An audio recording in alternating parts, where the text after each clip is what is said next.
choral music is like a big river. You know, it needs to always have water, and the water needs to be running. And sometimes you don't know when you get into the river, and then when you have to go out. The most important thing is that the river continues to flow.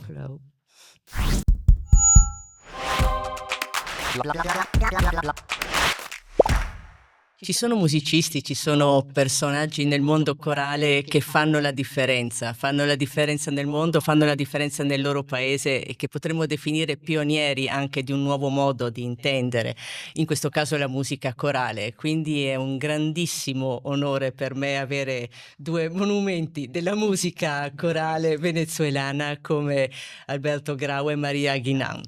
Quindi grazie e bienvenidos. Gracias, Rosana. Gracias.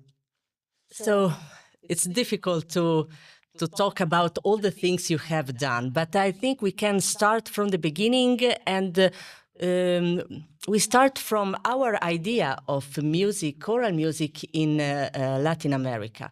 In competitions, in festivals, we meet a lot of choirs that come from Asia or from Northern America, and we already know their tradition.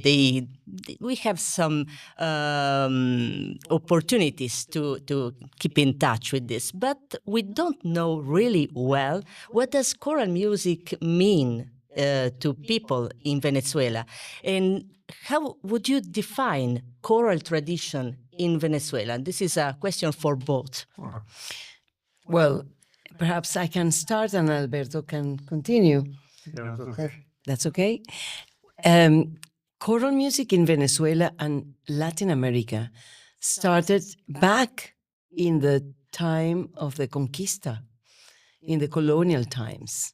We have wonderful archives of compositions that were written in the Renaissance style, in Baroque style, in the classical style, because the Spanish conquerors brought along with them musicians and composers who were writing especially for the major cathedrals and churches.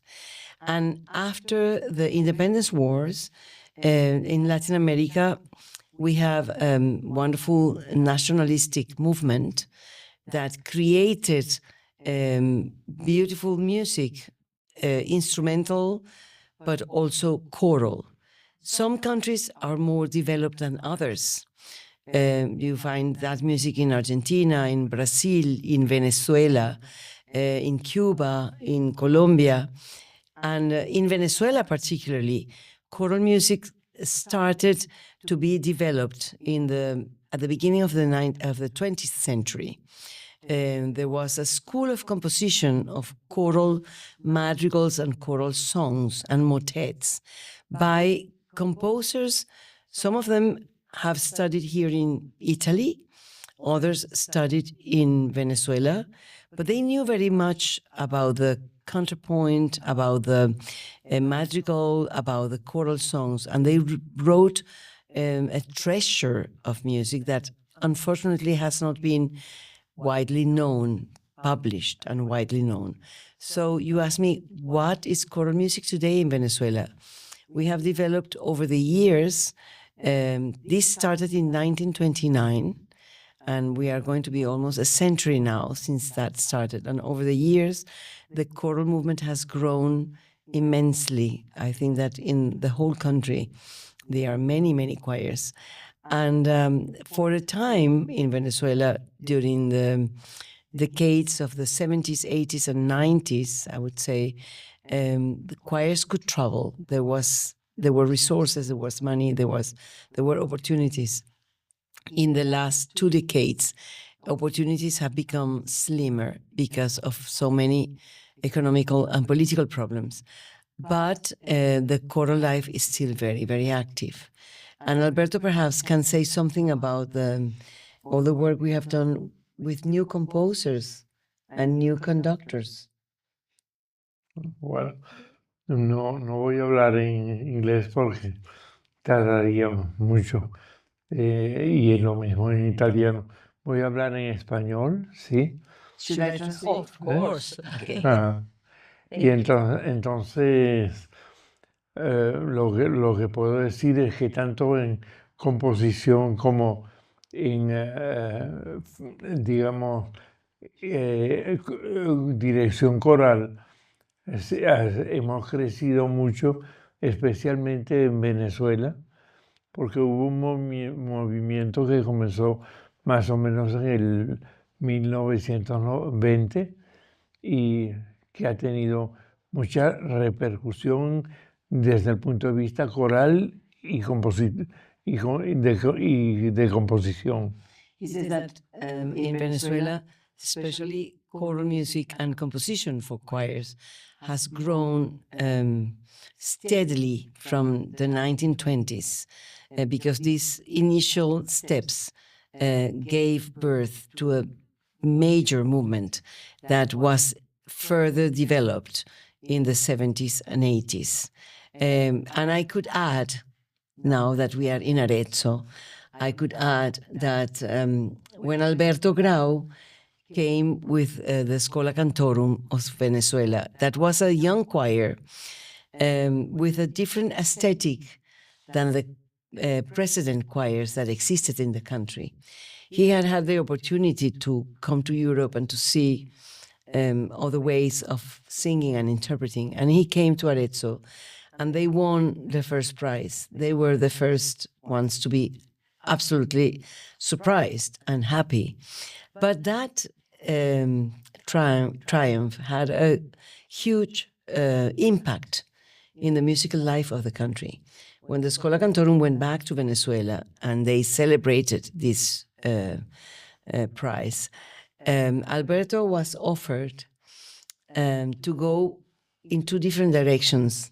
He was offered to have money to create a professional choir or money to develop and create a foundation to build a national choral movement.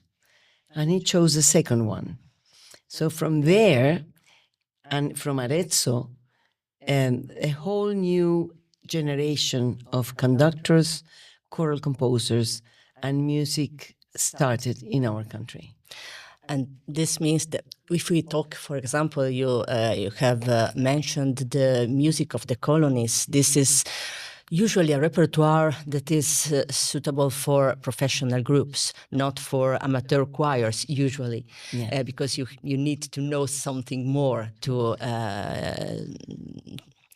play and to sing this music.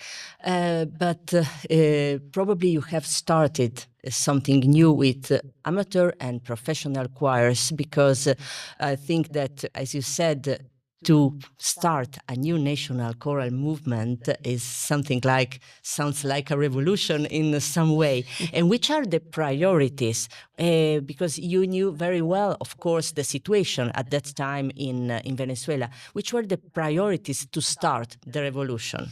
¿Cuál era la prioridad? Era formar Yo creo que es un fenómeno que se presenta natural, que es la única manera de, digamos, de hacer que algún día existan coros profesionales de verdad, es que haya mucha gente cantando, muchos coros y muchos directores y compositores que trabajen la música coral. Y esto es un poco lo que ha sucedido desde principios del siglo XX.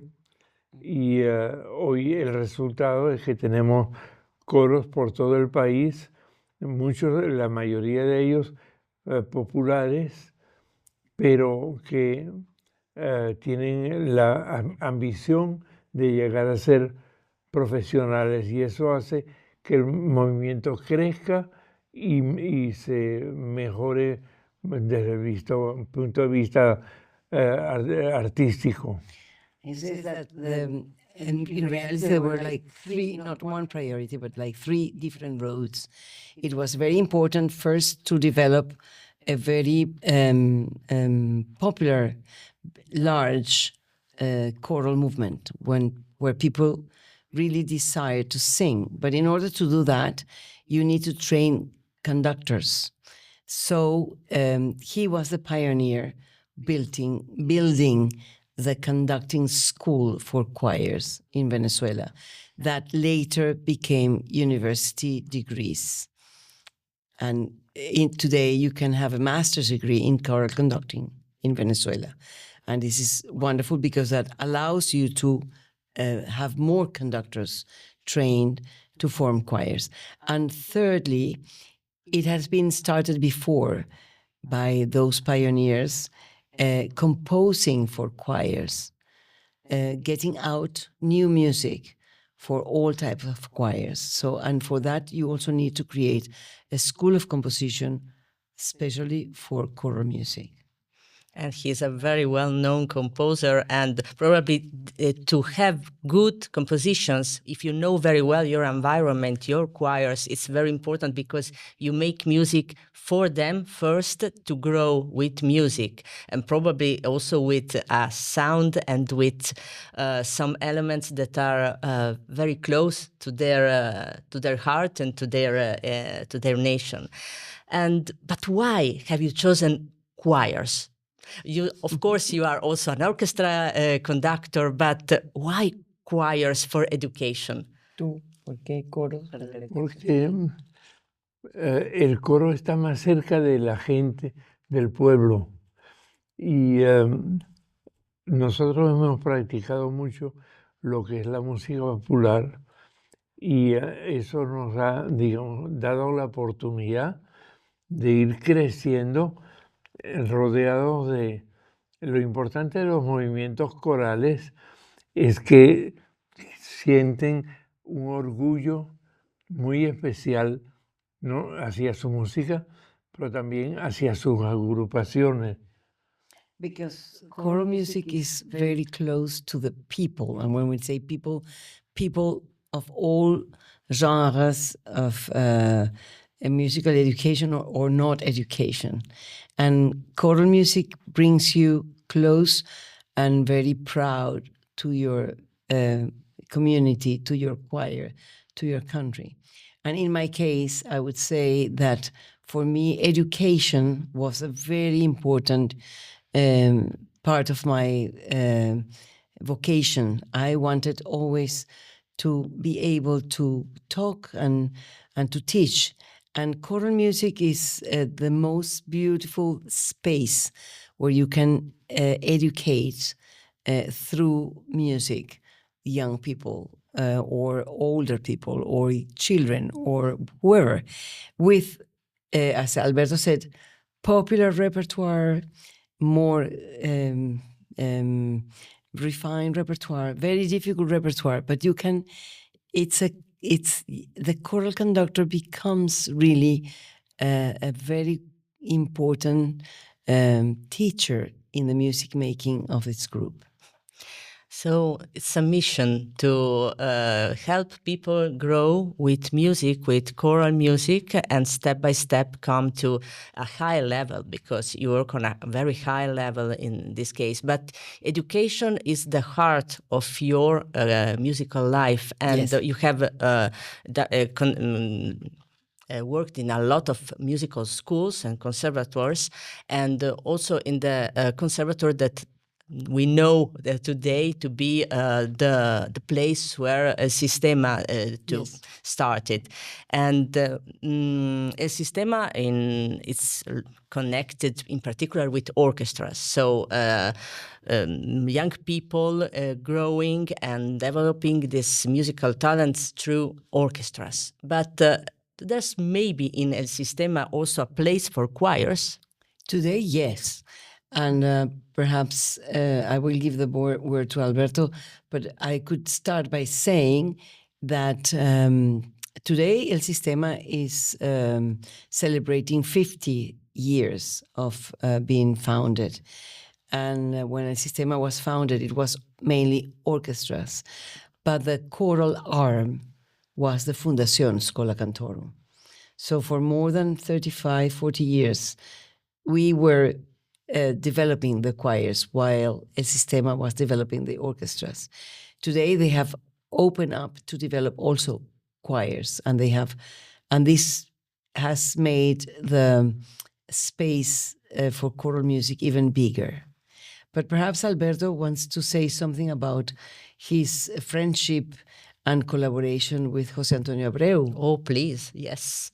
Yes, well, I have now, perdón, estoy hablando en inglés, sí, estoy enredándome. Sí, José Antonio y yo fuimos muy grandes amigos y estudiamos juntos música. La diferencia es que yo soy un músico natural, normal, y él era un genio, pues. He says that José Antonio Abreu and himself were very good friends and they studied music together. The difference is that he's a normal musician and José Antonio Abreu was a genius. Yes. Y entonces él pudo, tuvo la música está muy ligada a lo que es el movimiento educativo, a la educación del pueblo, y lo que hay que hacer es crear en los gobiernos que nos rodean la necesidad de sentir que la música no es solo un divertimento, es algo más, es una necesidad espiritual que tiene un pueblo. Y eso es lo que se ha logrado bastante en Venezuela. He says that what José Antonio really, his philosophy that he shares with him is that music isn't more than a divertimento. Music is a need of education and human development in the people, in the population of a country. And we think that through El Sistema and through the philosophy and work of José Antonio, that has been really achieved in Venezuela. And I will add, not only in Venezuela, but in many places of the world. During more than 17 years, we exported this model to the whole of Latin America. And then he went on to do this to the world. And I think that his philosophy is that music changes lives, that you can really change a life through the study of music. But also his philosophy was to make music collectively, not as a soloist, but in a collectivity that was the orchestra or that was the choir. And I think this is really the strength of El Sistema, that is a project known everywhere and of which we feel very proud because we built El Sistema also for more than 35 years. But it's interesting because it started with instruments, and it seems more difficult because the choir is easier to for bringing people together because it's your instrument. It's you, and it doesn't cost. You don't have to buy an instrument, for example, or to ask someone to give you this instrument. And so, I think that maybe the most natural sistema is the choir. But let's in this podcast we have these talks also for musical teachers. Let's explain what does it mean, this model.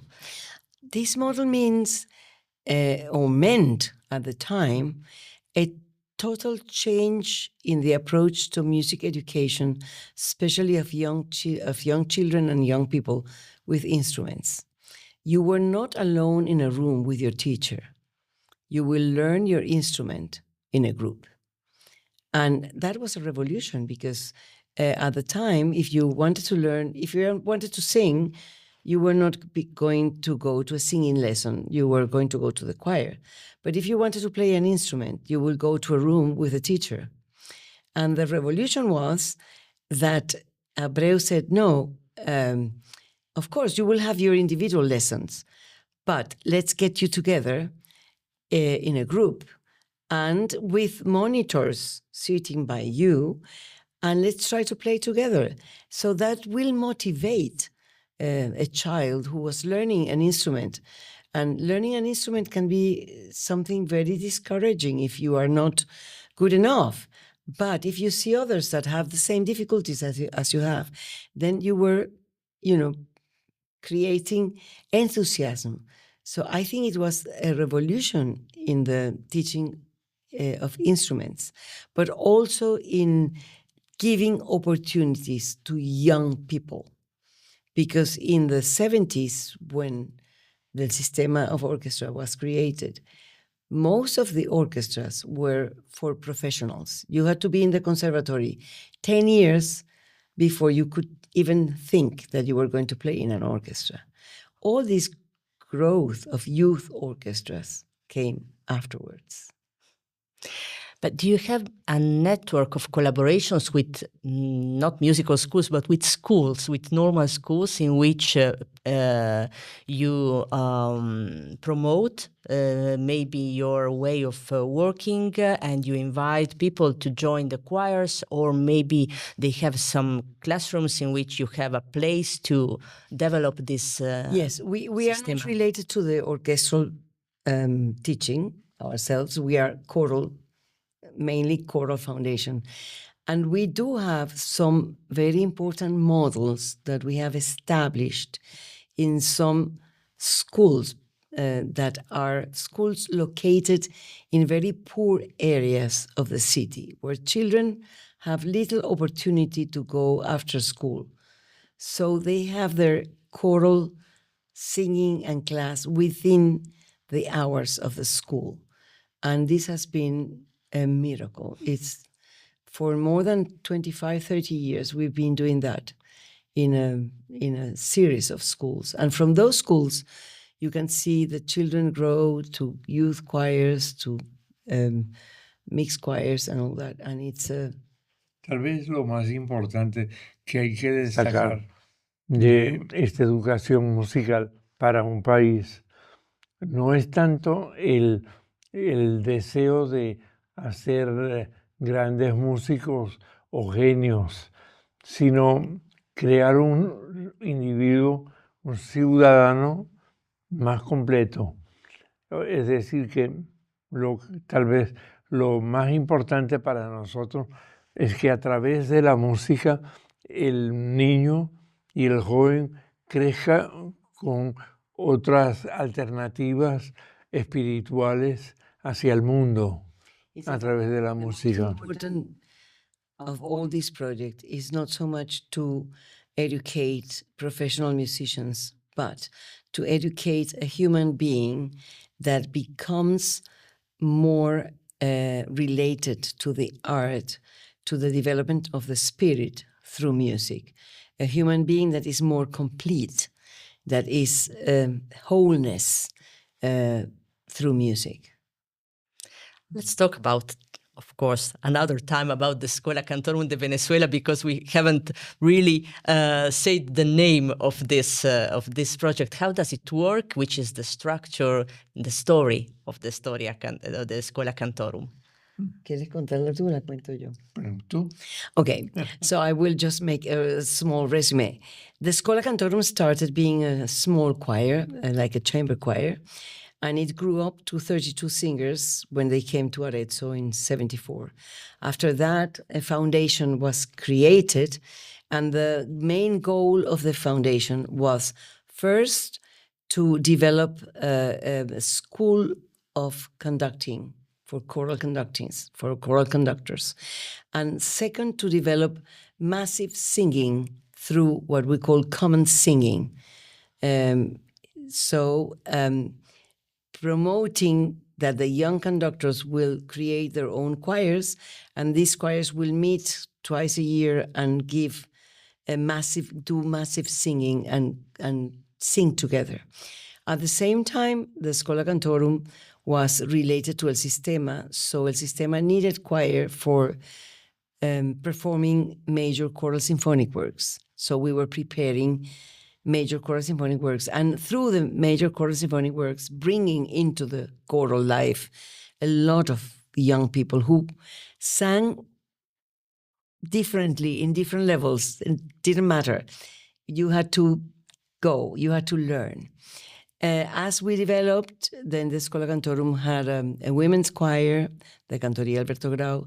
Then we created a children program in this, first in a small program, and then it grew up to different schools, and then we have also youth choirs. It's not such a huge organization number-wise, but it's very well structured. And in our organization, we have, let's say, in the administration of the organization, we have a lot of voluntary people working for choral music. So I think it's more the impact of our work than the number of people who are working. And the Schola Cantorum has always been like a beam, like a light, opening windows and roads and connecting the Venezuelan and the Latin American choral movement to the world, because we were founders of the International Federation for Choral Music, of the America Cantat Festival. We've been in contact with Europa Cantat, with all the organizations in the world, with ACDA in the United States. And as I said, we exported our model of education to 9 countries in Latin America. So the Schola Cantorum is a small light, but it has a lot of power. In your career, you have mixed a lot of professional music and amateur choirs too. So where's the border? You have been also the vice president of the IFCM. Yes. On the other side, you conduct important choirs, orchestras in projects that involve also the stars of the musical world. Where's the border? There's no border. There's no border. There is no border. You can go on the same day. You can be working with the humblest choir and with the most professional choir. There is no border. There is just enthusiasm. Sí, lo que se podría decir es que el límite es crear un mundo distinto al que hemos tenido hasta ahora, que casi todo se creen que pueden arreglarlo todo con guerras y con violencia, y seguimos luchando como ha pasado históricamente desde que el hombre estaba en las cavernas, por tratar de mejorar estas relaciones humanas a través del arte. He said that there is no limit. The limit is something we have created ourselves as human beings, trying to solve our problems through violence and wars. But since men started life million years ago, the only way to solve problems is really to make the human being better, to enhance spiritual values, and this is what music is for, and and through the art we can reach these higher goals. But Alberto, what's choral music to you? It's I think it's not only, of course, art, as you said. It's a lifestyle. It's a mission. What does it mean, choral music, to you, as a person? Sí, perdón. Tendría que explicar que tengo una larga trayectoria en mi vida de música coral. Yo nací en España, en Cataluña, y mis padres y mi abuela fue miembro del famoso Orfeón catalán. Y entonces durante toda mi vida he estado al lado de una madre y un padre que me han cantado. Y esto yo creo que ha influido mucho. Y aun cuando yo estudié principalmente al principio para ser pianista y músico, cuando descubrí la suerte que tenía de encontrarme con un grupo que me moviera y me motivaba para que yo fuera su director, me sentí otra persona y decidí que ser pues un director de coros que podía ser muy bueno como muy malo, no importa, pero de dedicarme a esta labor que es casi un gesto humano que, bueno, que se repite en la historia de personas que quieren agregar algo a lo que tiene la humanidad. If I make a resume, he started as being the child in Barcelona during the Civil War, and his father and his father's family were members of the Orfeo Català, and his parents, they sang for him. So for him, music and singing was natural, but he was educated as a pianist. But when he discovered he could be in front of a group, human group, where he could give something and change something, he decided that was the road he could take because he wanted to help humanity in that way. Who is a good teacher? Who is a good teacher? That's a good question. I mean, I have, well, you may had have the good teachers. Yeah. I have two ideas. One idea is the teacher who teaches subjects, theory, something that everybody knows, but perhaps you know it better, So that is for me the word teacher. But there's another word that I think is much better. It goes higher, and it takes time to go from being a teacher to being a maestro. And a maestro is somebody who can not only give technical information, but who can, through that technical information, can change lives and can really convince that what he or she is saying or giving will be a road to new developments, to new ideas, to new growth in life. As conductors, teachers, composer, you've made great things in your career, and you already and you make today two great things. Which is the best, the most important achievement in your career, in your musical life, or in your life? Because I logrado en tu vida. Lo más importante que yo he logrado, es curioso, es encontrar la medicina para ser feliz. Y la medicina para ser feliz principalmente, es encontrar tu verdadero camino. Yo diría que todos nosotros somos maestros y somos buenos profesores. Yo diría que quien fue mi primer líder en el mundo fue mi madre y mi padre. Y a partir de ahí todo ser humano que vive en el mundo es un maestro. He says that for him the most important thing is to have found his own way, and that for him everybody can be a very good maestro. That for him his best maestros were his parents. And for you?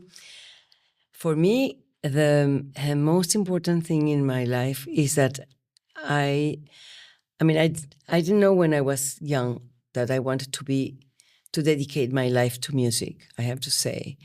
That came after a little bit, not so old, but I was still young. But I always wanted to educate. That was something that was in my thought. And then when I discovered that music was the way, for me, it has been let's say, build a life through music. It was building a life with not only wonderful ideas, projects, and all that, but also to have a family.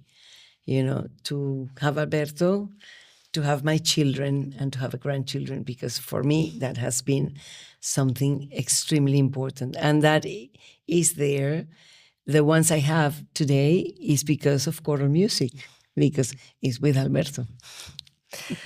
No, this is so nice to see two persons that have achieved big things in their lives. So you could be you are very famous as individuals, as a composer, as a conductor, but your idea is always to work together with other persons and to bring other people together with you and to achieve this stars, these ideals, and this mission you have felt. Yeah.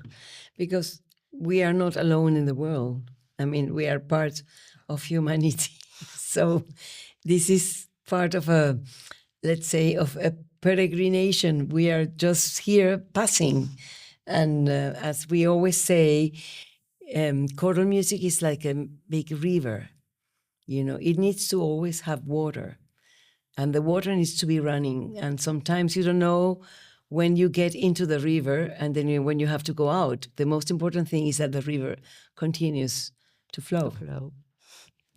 Thank you. I think that today I've met two maestros, not two teachers or two great conductors.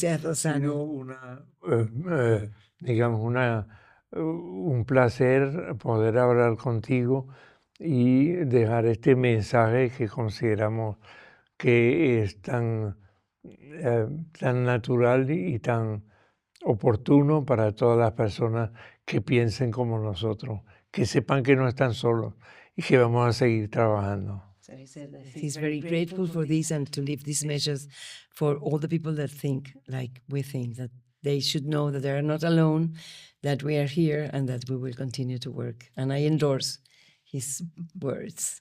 We are singers, we are conductors, we work together. Yeah. Thank you. Thank you very much, Alberto Grau e Maria Guinand. Thank you. Coro Lab Podcast è una serie originale realizzata da Feniarco.